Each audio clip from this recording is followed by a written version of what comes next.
The Two Travelers by the Brothers Grimm. Hill and vale do not come together, but the children of men do, good and bad.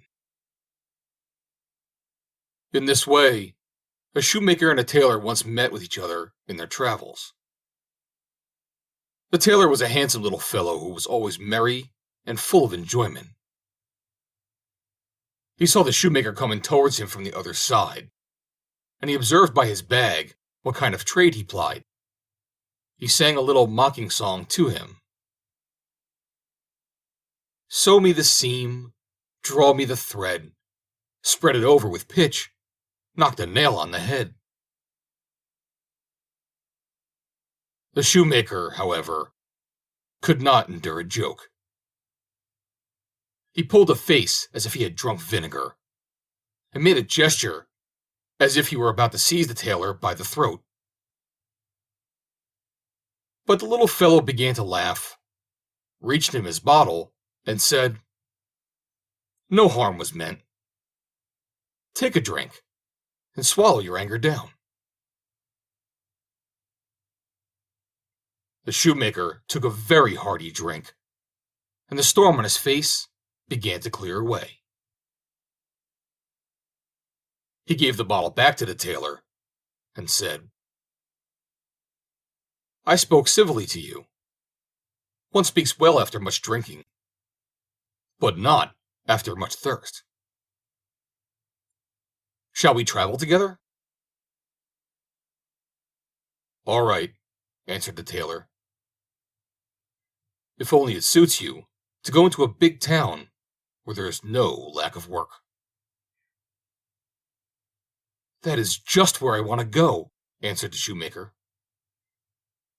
"In a small nest there is nothing to earn, and in the country people like to go barefoot." They traveled therefore onwards together, and always set one foot before the other, like a weasel in the snow. Both of them had time enough, but little to bite and to break. When they reached a town, they went about and paid their respects to the tradesmen. And because the tailor looked so lively and merry, and had such pretty red cheeks, everyone gave him work willingly. And when luck was good, the master's daughters gave him a kiss beneath the porch, as well. When he again fell in with the shoemaker, the tailor had always the most in his bundle. The ill-tempered shoemaker made a wry face, and thought, "The greater the rascal, the more the luck." But the tailor began to laugh and to sing, and shared all he got with his comrade. If a couple of pence jingled in his pockets, he ordered good cheer, and thumped the table in his joy till the glasses danced. And it was lightly come, lightly go with him. When they had traveled for some time, they came to a great forest through which passed the road to the capital. 2 footpaths, however, led through it, one of which was a 7 days' journey, and the other only 2. But neither of the travelers knew which way was the short one. They seated themselves beneath an oak tree, and took counsel together how they should forecast, and for how many days they should provide themselves with bread. The shoemaker said, "One must look before one leaps. I will take with me bread for a week." "What?" said the tailor. "Drag bread for 7 days on one's back like a beast of burden, and not be able to look about? I shall trust in God, and not trouble myself about anything. The money I have in my pocket is as good in summer as in winter. But in hot weather, bread gets dry, and moldy into the bargain. Even my coat does not go as far as it might. Besides, why should we not find the right way? Bread for 2 days, and that's enough. Each, therefore, bought his own bread, and then they tried their luck in the forest. It was as quiet there as in a church. No wind stirred, no brook murmured, no bird sang, and through the thickly leafed branches, no sunbeam found its way. The shoemaker spoke never a word. The heavy bread weighed down his back until the perspiration streamed down his cross and gloomy face. The tailor, however, was quite merry. He jumped about, whistled on a leaf, or sang a song, and thought to himself, God in heaven must be pleased to see me so happy. This lasted 2 days. But on the third, the forest would not come to an end, and the tailor had eaten up all his bread. So after all, his heart sank down a yard deeper. In the meantime, he did not lose courage, but relied on God and on his luck. On the third day, he lay down in the evening, hungry under a tree, and rose again next morning, hungry still. So also passed the fourth day. When the shoemaker seated himself on a fallen tree and devoured his dinner, the tailor was only a looker-on. If he begged for a little piece of bread, the other laughed mockingly and said, Thou hast always been so merry. Now thou canst try for once what it is to be sad. The birds which sang too early in the morning are struck by the hawk in the evening. In short, he was pitiless. But on the fifth morning, the poor tailor could no longer stand up and was hardly able to utter one word for weakness. His cheeks were white and his eyes red. Then the shoemaker said to him, I will give thee a bit of bread today, but in return for it, I will put out thy right eye. The unhappy tailor, who still wished to save his life, could not do it in any other way. He wept once more with both eyes, and then held them out. And the shoemaker, who had a heart of stone, put out his right eye with a sharp knife. The tailor called to remembrance what his mother had formerly said to him when he had been eating secretly in the pantry. Eat what one can, and suffer what one must. When he had consumed his dearly bought bread, he got on his legs again, forgot his misery, and comforted himself with the thought that he can always see enough with one eye. But on the sixth day, hunger made itself felt again, and gnawed him almost to the heart. In the evening he fell down by a tree, and on the seventh morning he could not raise himself up for faintness, and death was close at hand. Then said the shoemaker, I will show mercy and give thee bread once more, but thou shalt not have it for nothing. I shall put out thy other eye for it.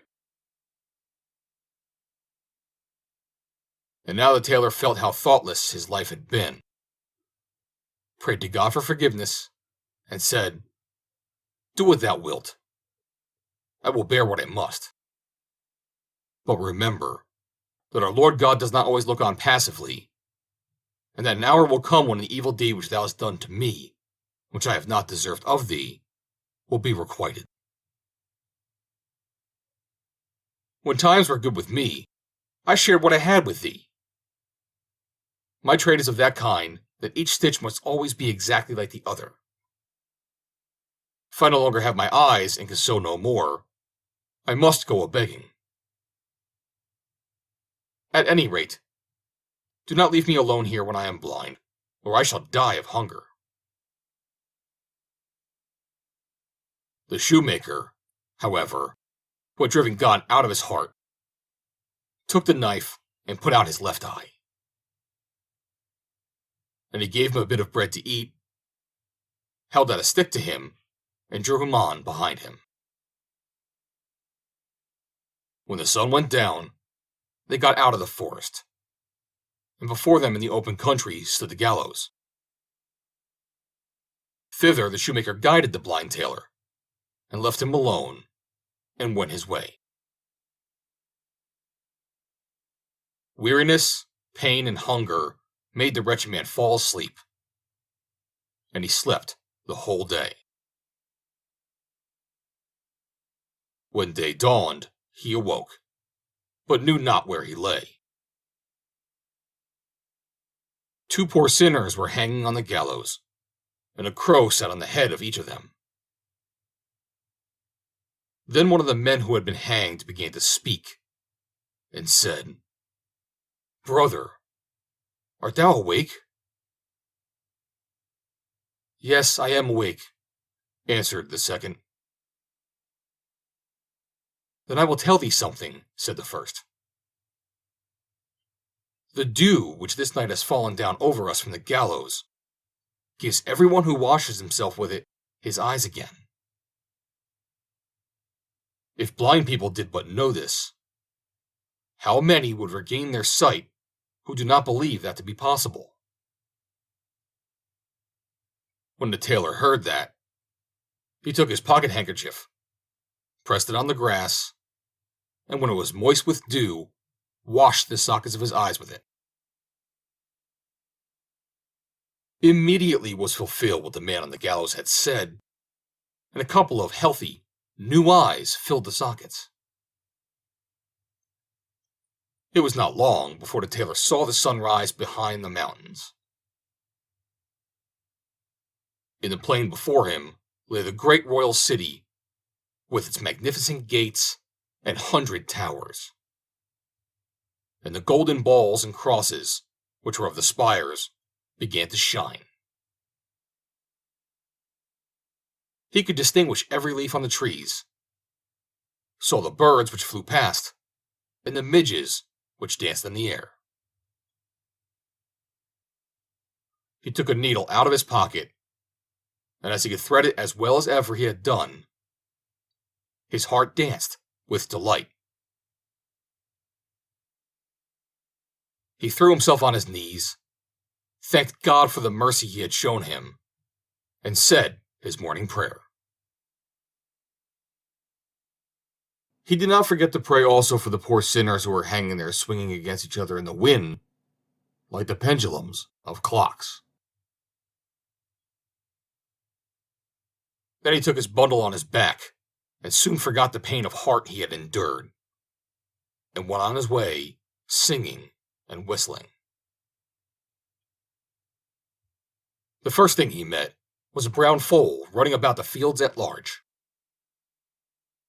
He caught it by the mane, and wanted to spring on it, and ride into the town.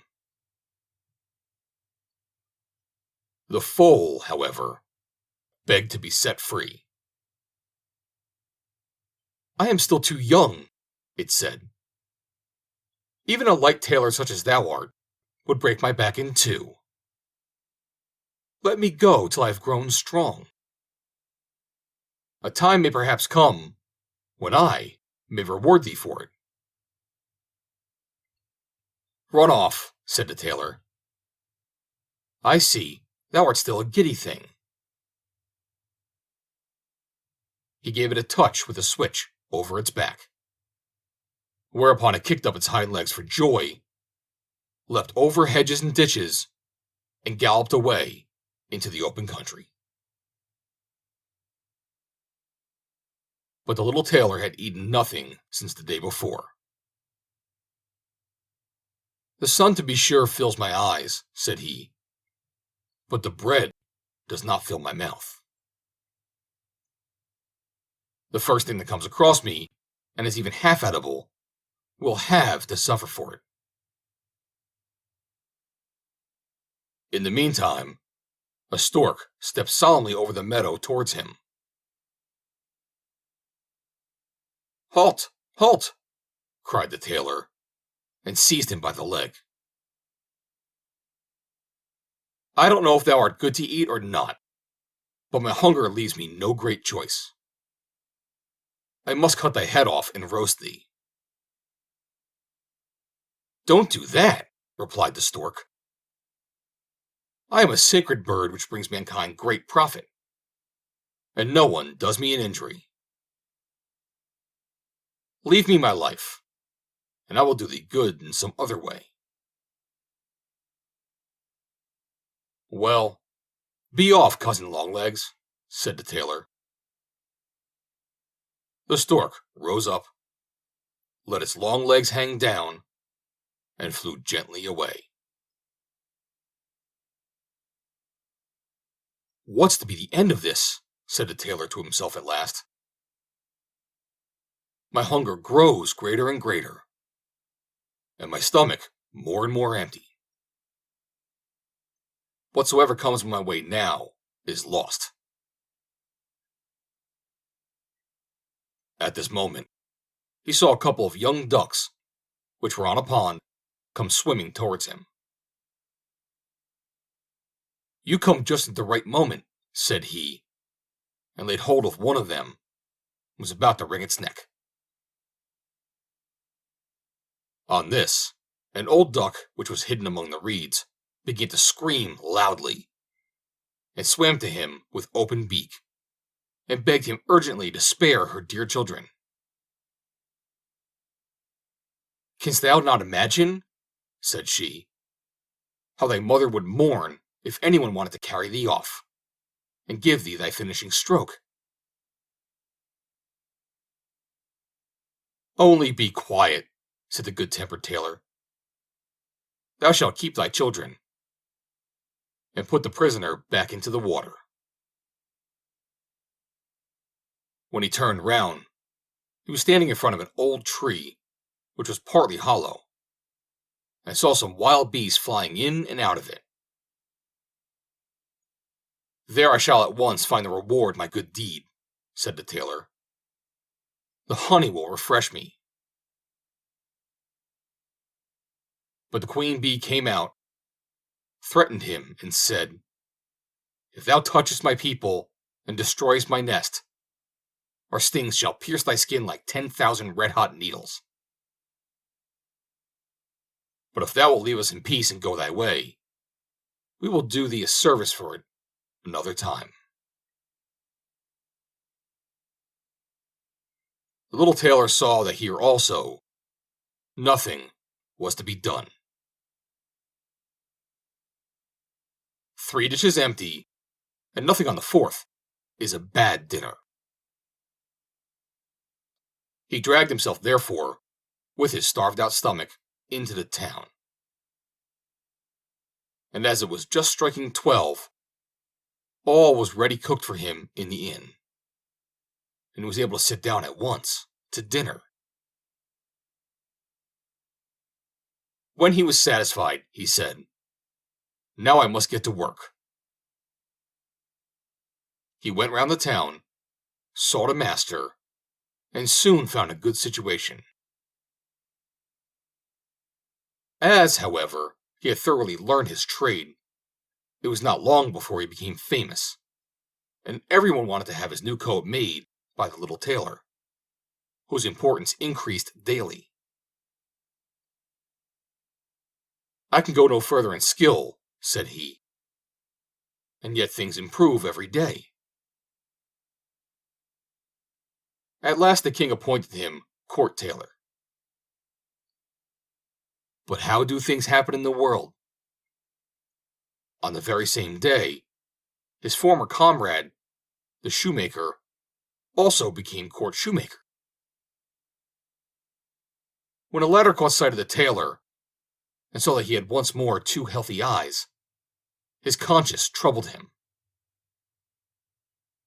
"Before he takes revenge on me," thought he to himself, "I must dig a pit for him."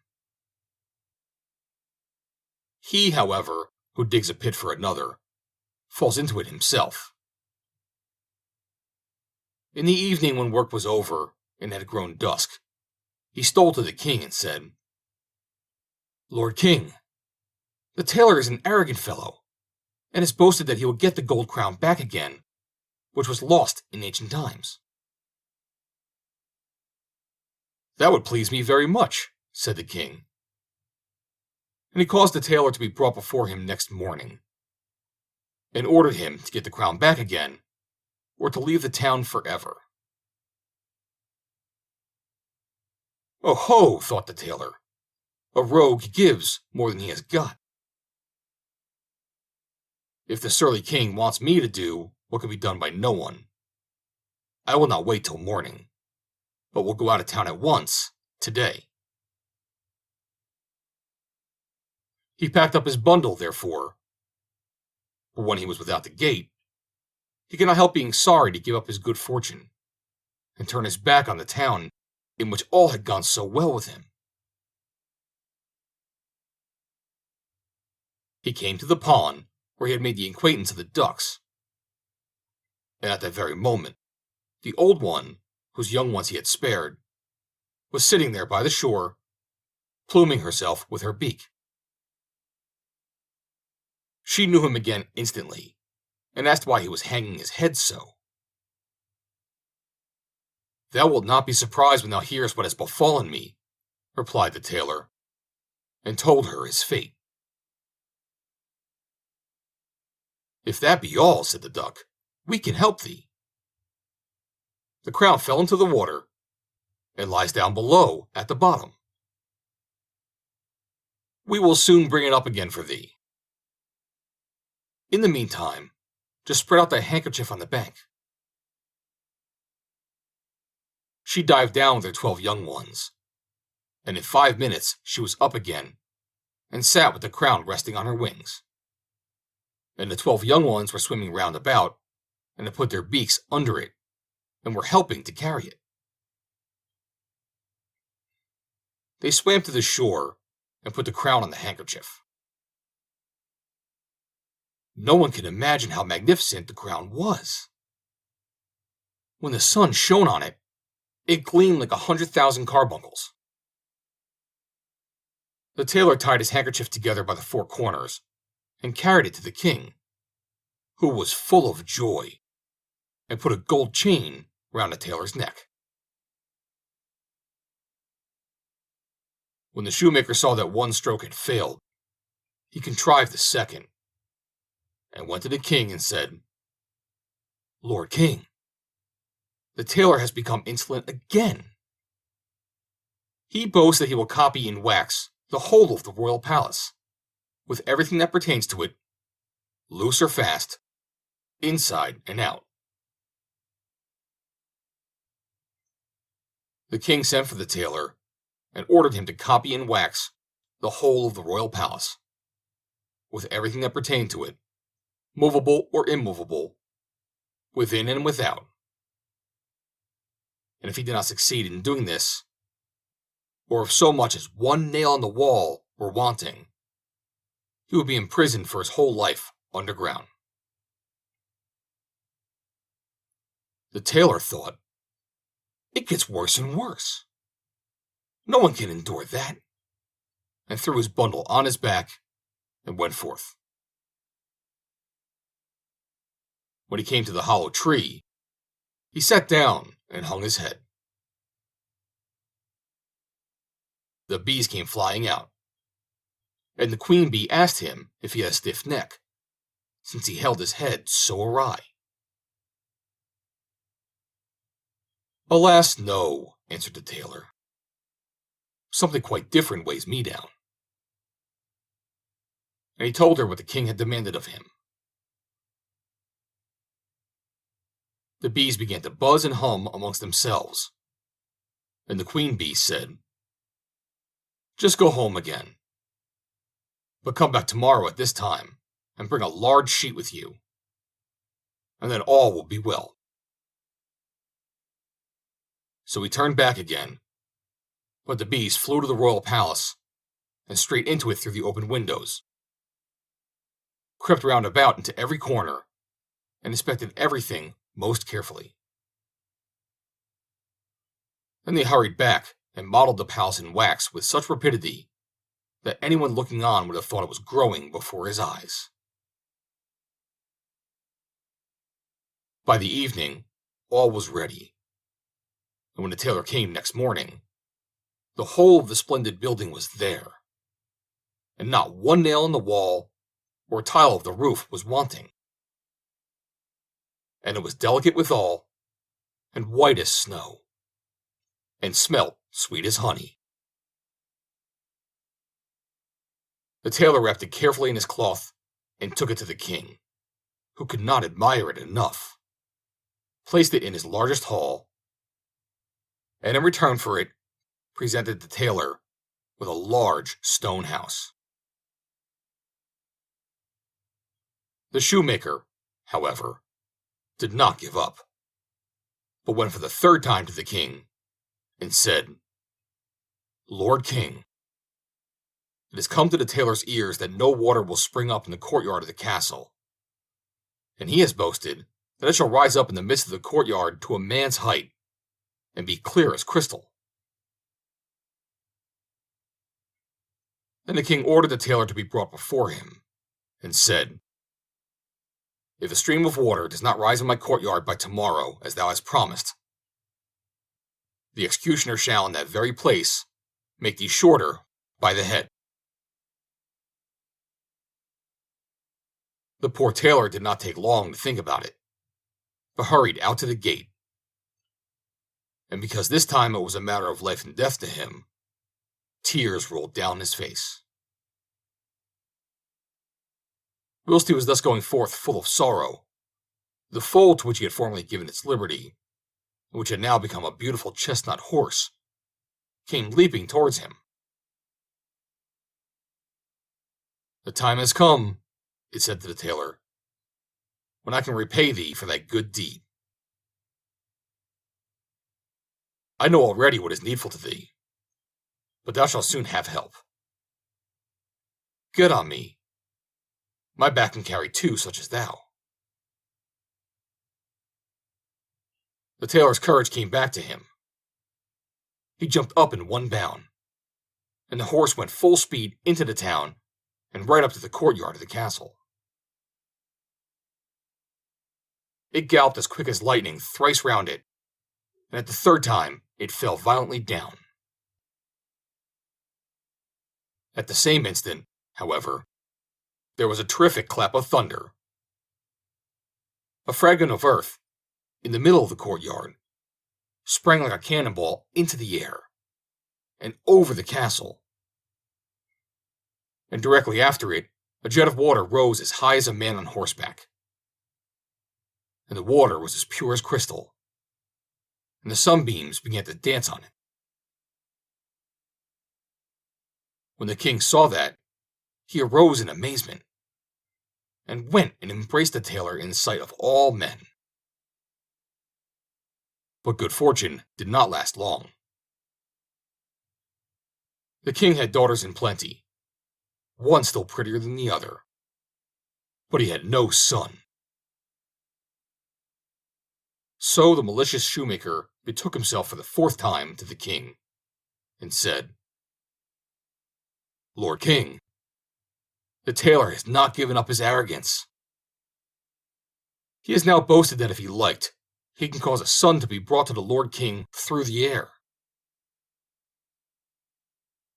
The king commanded the tailor to be summoned, and said, "If thou causest a son to be brought to me within 9 days, thou shalt have my eldest daughter to wife." The reward is indeed great, thought the little tailor. One would willingly do something for it. But the cherries grow too high for me. If I climb for them, the bough will break beneath me, and I shall fall. He went home, seated himself cross-legged on his work table, and thought over what was to be done. "It can't be managed," cried he at last. "I will go away, After all, I can't live in peace here. He tied up his bundle and hurried away to the gate. When he got to the meadow, he perceived his old friend the Stork, who was walking backwards and forwards like a philosopher. Sometimes he stood still, took a frog into close consideration, and at length swallowed it down. The Stork came to him and greeted him. "I see," he began, "that thou hast thy pack on thy back. Why art thou leaving the town?" The tailor told him what the king had required of him, and how he could not perform it, and lamented his misfortune. "Don't let thy hair grow gray about that," said the Stork. "I will help thee out of thy difficulty. For a long time now, I have carried the children in swaddling clothes into the town. So for once in a way, I can fetch little Prince out of the well. Go home and be easy. In 9 days from this time, repair to the royal palace, and there will I come." The little tailor went home, and at the appointed time was at the castle. It was not long before the Stork came flying thither and tapped at the window. The tailor opened it, and Cousin Longlegs came carefully in, and walked with solemn steps over the smooth marble pavement. He had, moreover, a baby in his beak that was as lovely as an angel, and stretched out its little hands to the Queen. The Stork laid it in her lap, and she caressed it and kissed it, and was beside herself with delight. Before the Stork flew away, he took his traveling bag off his back and handed it over to the Queen. In it there were little paper parcels with colored sweetmeats, and they were divided amongst the little princesses. The eldest, however, had none of them, but got the merry tailor for a husband. "It seems to me," said he, "just as if I had won the highest prize. My mother was if right after all. She always said that whoever trusts in God and only has good luck can never fail." The shoemaker had to make the shoes in which the little tailor danced at the wedding festival, after which he was commanded to quit the town forever. The road to the forest led him to the gallows. Worn out with anger, rage, and the heat of the day, he threw himself down. When he had closed his eyes and was about to sleep, the 2 crows flew down from the heads of the men who were hanging there and pecked his eyes out. In his madness, he ran into the forest and must have died there of hunger, for no one has ever either seen him again or heard of him. The end. Read by Joe DeNoia, Somerset, New Jersey. June 5th, 2020.